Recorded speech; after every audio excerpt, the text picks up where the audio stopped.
Thanks, Judy. Are we ready? Yes, Bob, we are. Why don't you take it away? Thank you so much. And again, we want to thank everybody for joining with us for our webinar this morning. Judy and I have been back and forth a little bit with regard to this particular leadership development series, The Law of Sacrifice. They're really actually supposed to be a place up here. The law of, should Yes. be, yeah, you know. You were supposed to double check my spelling and typing, Bob. Yeah, I apologize. We should have Betsy Bartlett doing that. That's what she does so well. But in any event, we've been back and forth with this a little bit. This is not the kind of information that's easy to share. I think often of something that Janice Smith used to say, that facts sell, but stories sell. Yeah, excuse me, I lost my train of thought for a moment, but stories sell. And because this is a little bit different sort of a webinar this morning, we're going to have a little bit of a reader's theater, I think. I think it will work better. I think it's if we tell some stories here, we'll be able to get across the point that we're trying to make with regard to this law of sacrifice as outlined by John Maxwell. So I think that's the way we're going to do that this morning. It'll be a little bit different, but we're looking forward to it. And so we're going to begin. Judy's going to start. She's got some things that she wants to share. She's got this beautiful, long and windy road here. So Judy, I'll go ahead and turn that over to you. Well, thank you so much, Bob. And my plan was to get on early this morning and actually play a video of the Beatles song, which is A Long and Winding Road. I found a beautiful video with all these roads on it. And when I was creating this PowerPoint, I was actually thinking of the long and winding road. And I don't think the Beatles had my interpretation in mind when they wrote that song. But read some of the lyrics of that song, and maybe you'll get kind of the feeling that I got when I listened to it this week. Do you want me to just sing it, Judy? No, Bob, please don't. All right. Stories. Just checking. But when you're thinking of leadership and the journey that we take, there really is not a straight line from being a new manager or a new person in business, having a new network marketing company, and getting to top levels of our company. It doesn't go straight one line to another. It really is a long and winding road. And I've got this guy here with his backpack at the beginning of his journey, and he's got all these tools in his backpack, and he's going to be walking along this road basically alone. It's really difficult to do self-improvement with someone holding your hand all the way. We, of course, have mentors and coaches and friends and good-meaning relatives to help us in our journey, but it really is a personal journey, and it becomes a personal sacrifice to actually traverse this road and get from where we are today to the mountains at the end of our journey. Isn't that true, Bob? Yeah, that's exactly right, Judy. And what a great slide. I really like this. It's perfect. And let's see if we can advance here. Yeah, let's move it up. Yes. So I think it's such a great slide, by the way, that a leader must give up to go up. And I think this is what we're going to be talking about for this next few minutes, is that when we are in leadership positions, there are things that we have to sacrifice in order to move up that ladder, in order to grow and to become the kinds of leaders, the potential that we have. We have to set some other things aside in the process of that, Judy. And that is so true, Bob. And it really reminds me of when I started my coaching training, and we did this wheel of life, and it was all about being in balance. And back then, I was thinking about it. It was 19 years ago when I took my coaching training. I must have been in diapers. I'm not sure. But when I was in that coaching training at that time, it was always about work-life balance and keeping things, really even. And as I continued on my journey and my career, I really realized that it is an impossibility to have work-life balance, because sometimes we have to specifically focus on one thing or another. And when we focus on one thing, something else gets left by the wayside. So You know, really, there is sacrifice, right? yeah, there is, and I was thinking about this. I had to teach a class over at Washington State University a couple of nights ago. And I was telling the students about when Bonnie and I were first married, when we were young. We were only 21 when we got married. And I used to play my guitar like 5 hours a day. I have an old Martin guitar, and it was my life. It was my whole world. I played that guitar hours and hours every day. It was life. And then what happened? I got married. And things began to happen, and work, and then children began to come along, and pretty soon I realized that that guitar is maybe going to have to sit in that case a little bit longer, because I don't want to wake up the babies, or whatever the case may be. There was this sacrifice that had to be made in our marriage in order for our marriage to move forward, to move along, for me to become a dad and a husband and a dad, etc. It's a sacrifice. But in leadership, you have to give some things up as you go up, right? That is so true. And really, the higher you go, the more you give up. And we were talking about Martin Luther King journey and Jr. and his journey.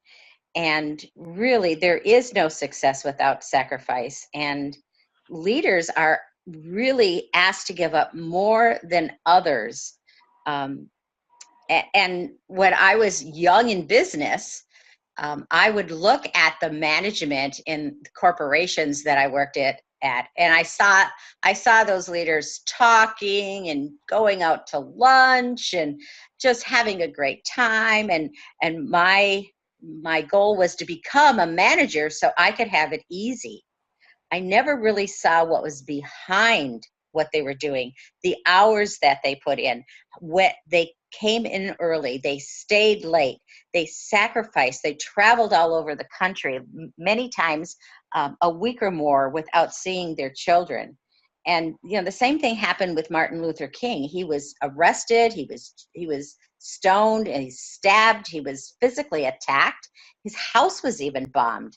But his vision really continued to increase. The more people tried to put him down, the more he had to sacrifice his personal life, the more influence he had. Ultimately, he really had to sacrifice just about everything he had, but he parted with it willingly. And he gave a speech before he was shot, and I would just like to read that speech real quickly, because I think it says so much about his vision and his belief. He said, "I don't know what will happen to me now. We've got some difficult days ahead, but it doesn't matter to me now because I've been to the mountaintop. I won't mind. Like anybody else, I would like to live a long life. Longevity has its place, but I'm not concerned about that now.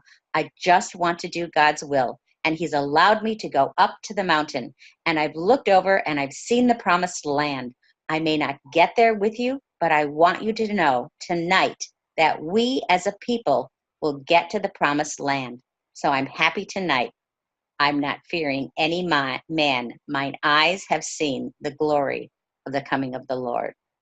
Really, what a successful man. And most successful people find that this truth really becomes even clearer when they become leaders, that really there just is no success without sacrifice. I think that as I've stopped and pondered his life, the freedoms that he had to give up, the personal freedoms that he had to give up, on this upward journey of leadership. He gave those things up willingly.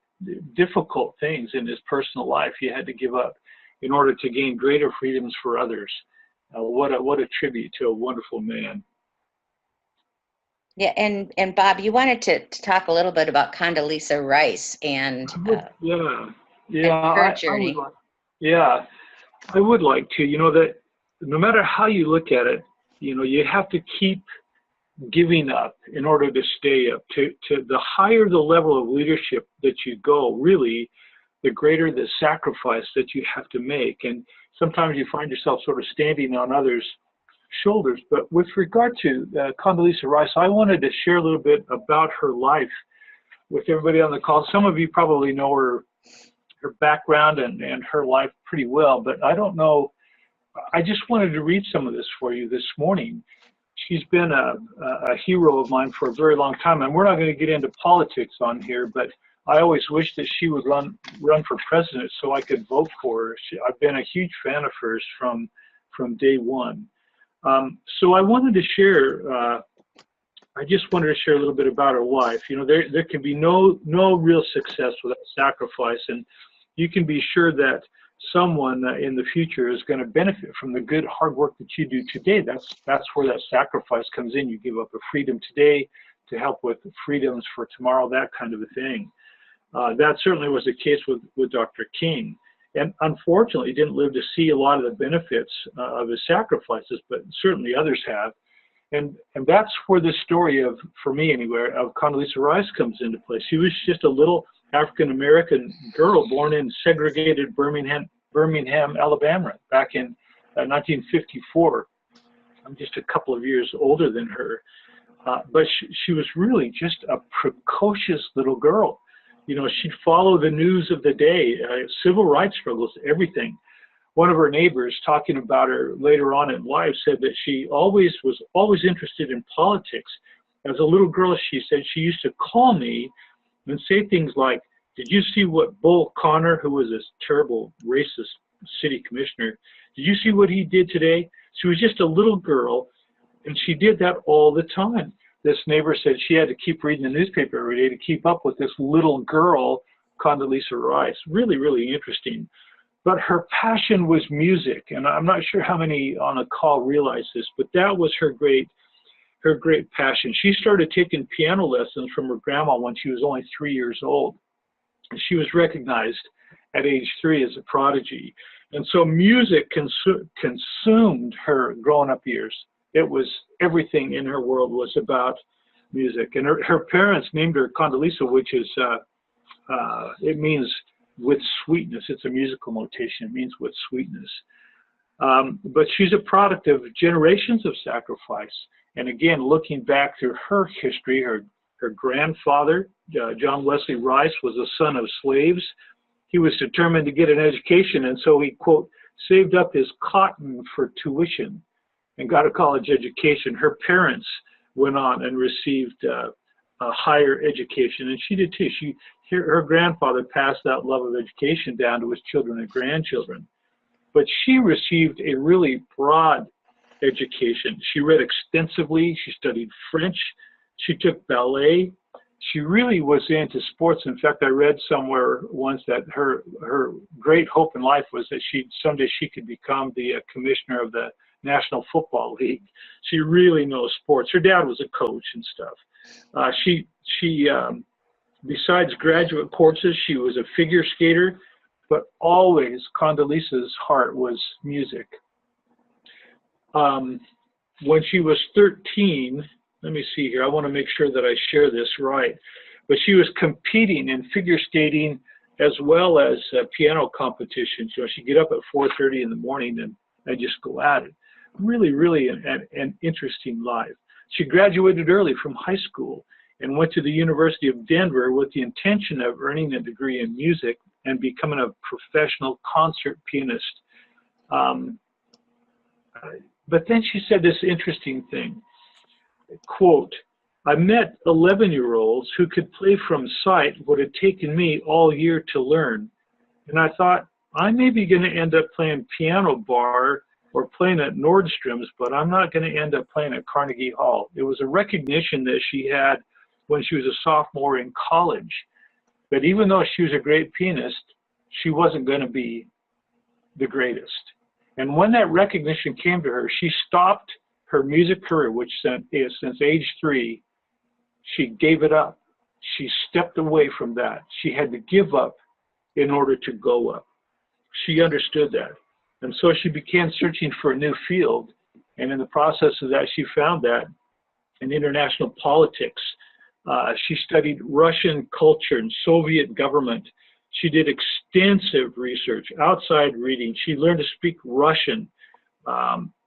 She was willing to pay the price to go to the highest level. And after graduating with her bachelor's degree, she went on to Notre Dame to get a master's. Then she came back to the University of Denver and earned her doctorate at age 26. She received an offer for a fellowship at Stanford, was recruited there to become a member of the university's faculty. I mean, she just moved forward and forward. She left one thing behind to move forward with something else. And of course, at that juncture, her whole world was wrapped up in academia.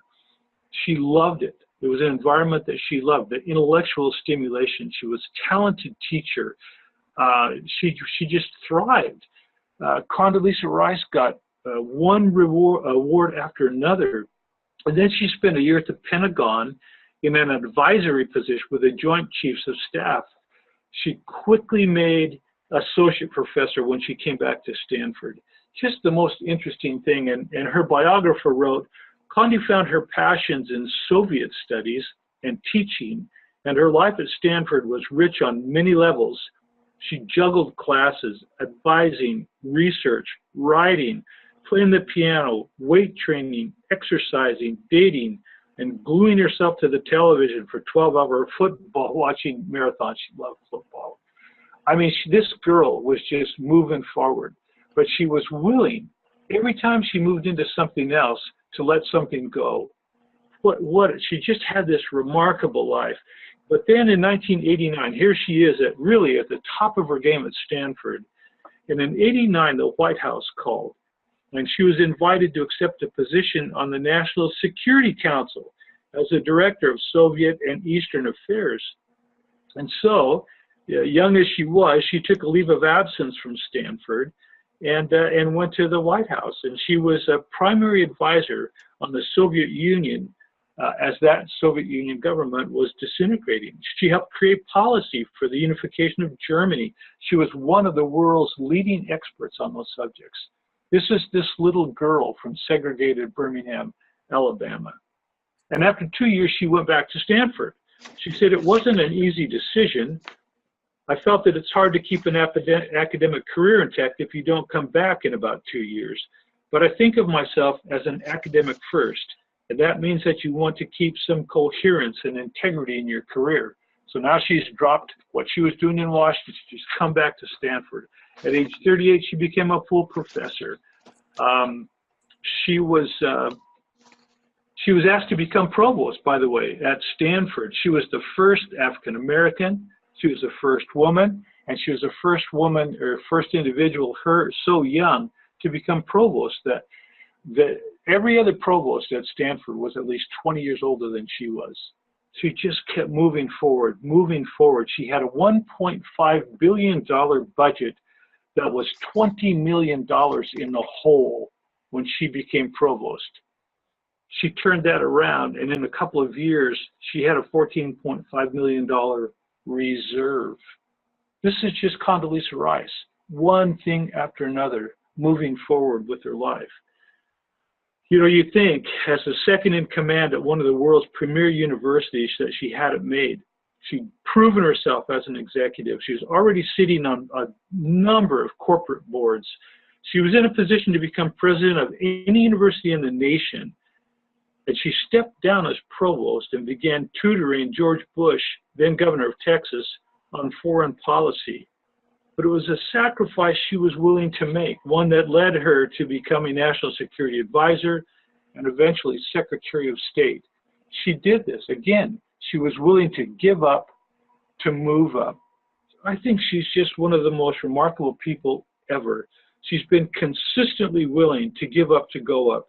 And John Maxwell talks about, her future. And of course, things move along. And since this book was written, she's proven herself in other arenas. The point that I wanted to make here is that this law of sacrifices requires, as you move along, as you grow in leadership, that you've got to leave some things that you love to the side and move forward. Leave something to the side, move forward. And the higher you go up in leadership, the more sacrifices you have to make, but it's worth it. Sometimes I'm not even sure if sacrifice is the right word. It's like giving up a really good thing for something of more value, if you will. So Judy, I just wanted to share that about Condoleezza Rice, you guys. I didn't mean to carry on for so long, but I'm a huge fan. So there you have that. Judy, back to you. Well, and that's so true, Bob. And, we're not, most of us are not at the level of Condoleezza Rice right now. But I think it's a matter of looking at what you can give up, what you can trade, basically, to move up in our careers. What can we do today that is maybe not as big of a sacrifice as Dr. King, who basically gave his life, or Condoleezza Rice, who has, given up wonderful careers and wonderful talents, and she's given those things up to move ahead. And so I think we need to do some personal inventory here and really look at, number one, what is the why that makes us want to do this? Why do we want to trade these things? Why do we want to sacrifice the pleasures that we have with our current careers or our friends and family? What things can we sacrifice that is going to relate to the why we are doing it? Because if we know that why, it's easier to be able to not turn on the TV or go to another networking event, make a couple more phone calls, stay hours in the car sometimes trying to get to an appointment. Looking at those things, what are the things that we can sacrifice today so that we can move up, so that we can go up in our careers and make a difference for not only ourselves, but for our families, and really in our business for the health of the country. It's interesting too, Judy, that sometimes we have what's referred to as destination disease. We have arrived. And you look at some of our Synergy leaders, look at Dane. Dane doesn't need to be out pounding the streets for Synergy Worldwide any longer. He doesn't need to, and yet he does. He's talking to everybody all the time. Sometimes we'll look at some of the different team elites and different things on the blog indicating who's doing what in the company, and you'll see Mark Comer's name, as at the top of some of those things because of the work that he's doing. He continues to share. When we see that within our own company, Brian Holt, who just keeps plugging away. Well, so many of our Synergy leaders who really could stop and just sit back and enjoy that they've arrived, but they don't do that. They continue to move forward. They don't struggle with that destination disease issue. And I think, Judy, you are just totally right. We need to look, what do we have? What do we need to give up in order to get a little farther along, to move forward? And it's not because we personally need accolades or we're just trying to get rich.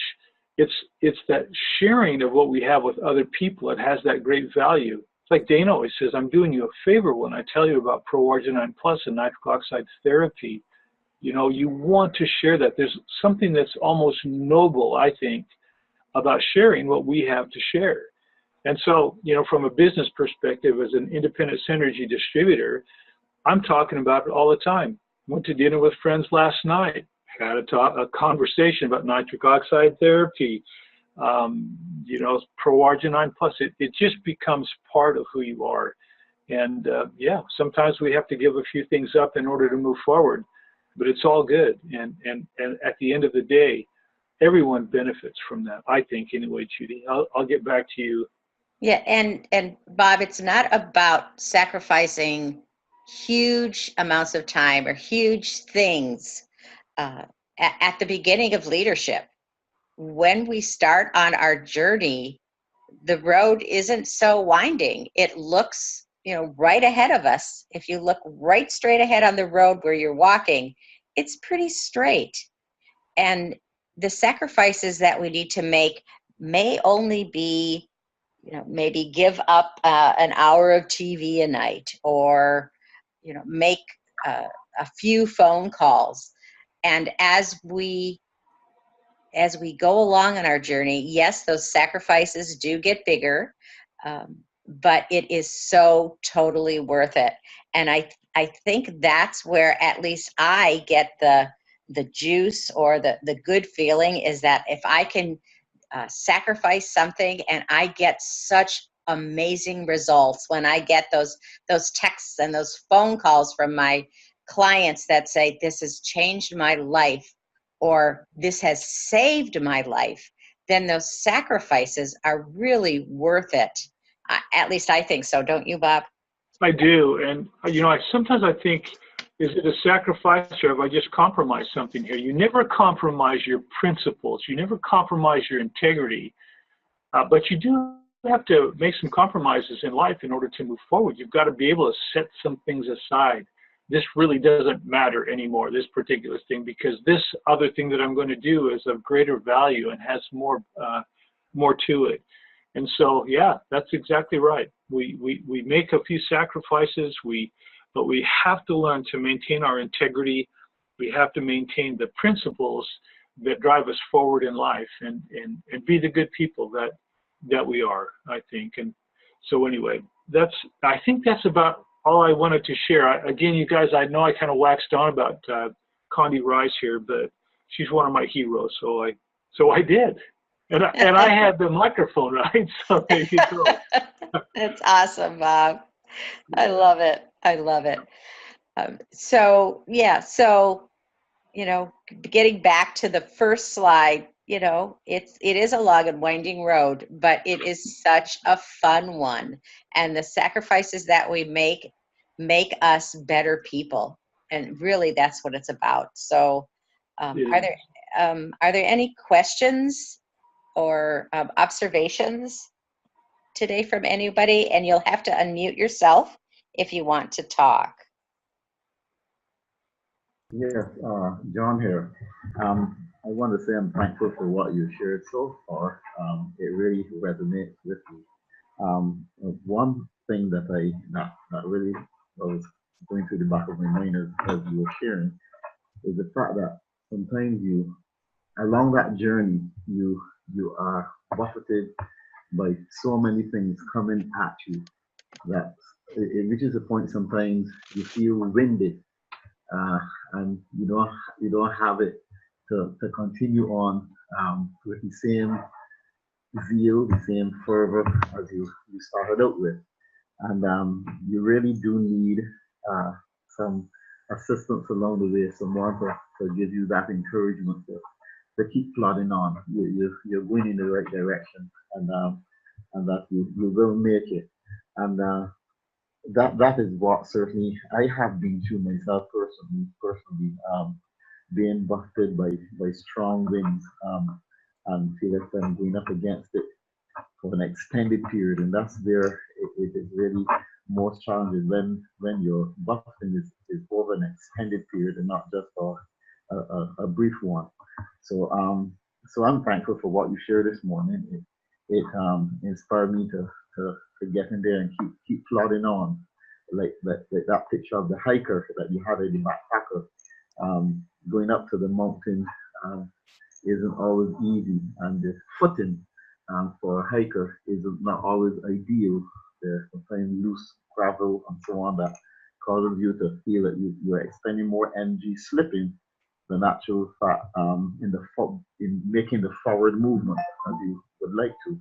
So yeah, so I'm thankful for what you shared, and I'm thankful for the inspiration that it has given me to keep pressing forward. Well, thank you, John. That's very kind of you to say that. I think being able to keep that goal, that vision ahead of us also really is helpful, because we do get buffeted by winds sometimes, and life can be very challenging. Life can be very hard.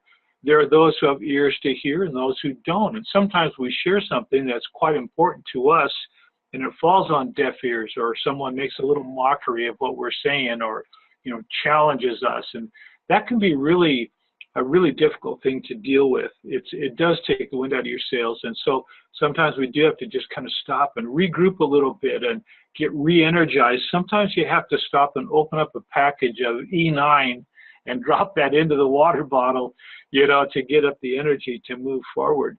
But as long as you have that vision in mind, just kind of a dumb little story. My tractor ran out of gas the other day, you guys. Now, I know this is hard to imagine. It ran out of diesel.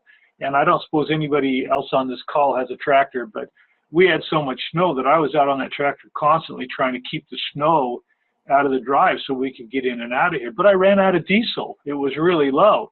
But I couldn't get to my diesel tanks. There's too much snow. I couldn't drive the tractor there.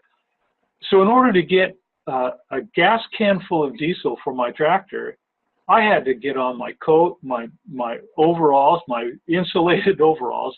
I had to put on snowshoes and get my poles out and snowshoe to my gas tanks to get some gas or to get some diesel to get back to my tractor so I could keep doing the work that I had to do.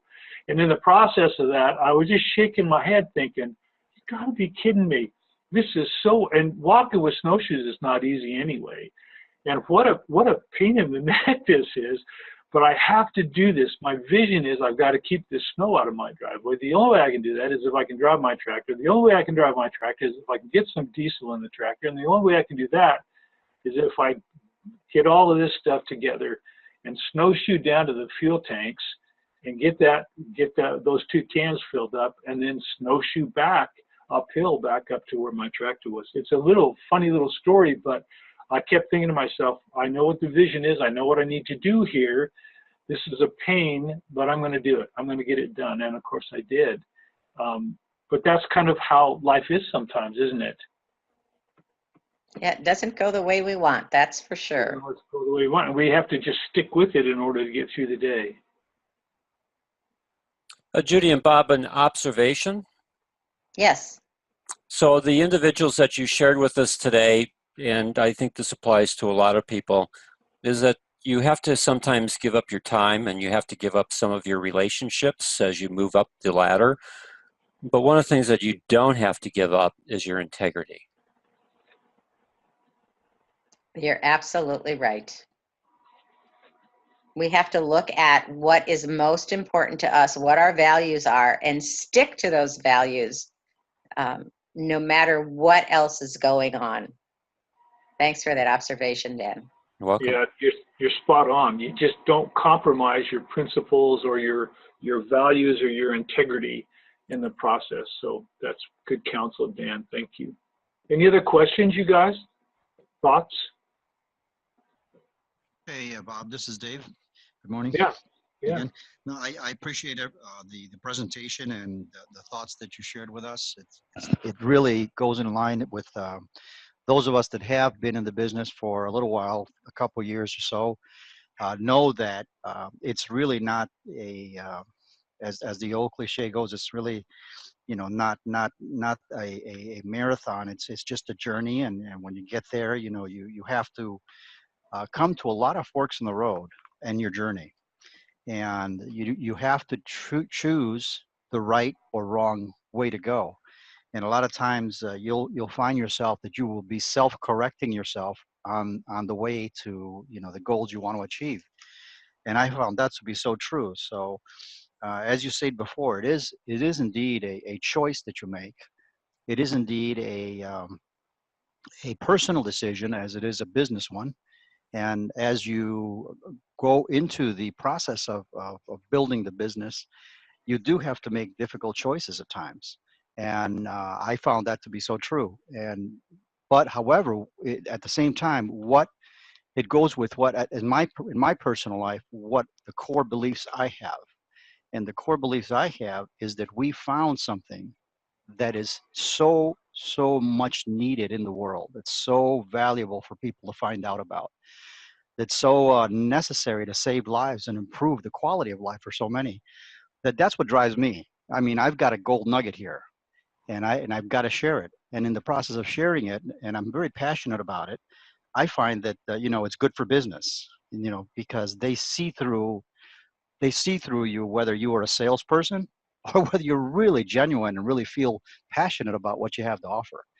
And so, yeah, that has helped me go through the process. Of course, the obstacles the things that drive you sideways or distract you, and then refocus and realign yourself. So I appreciate the presentation this morning, guys. Thank you very much. Yeah, thank you, David. I think maintaining our perspective is extremely important. We know what we have to share, we know how to do it, but maintaining that, that long view and that long perspective of what it is that we're doing is just really, really important. Some of us have been doing this now for a very long time, and we still keep doing it. We just hang in there. But it's great. Thank you, David. Judy, thank you so much. It's always a pleasure to do webinars with you. You're a good friend. Thank you. Well, thank you, Bob. Same goes for me. So any last questions before we say goodbye? Looks like that's it. It looks like that's it. I hit the button. I don't know how that happened, but the slideshow is done. Slideshow's over. Thanks, you guys. God bless you. We'll see you again before you know it.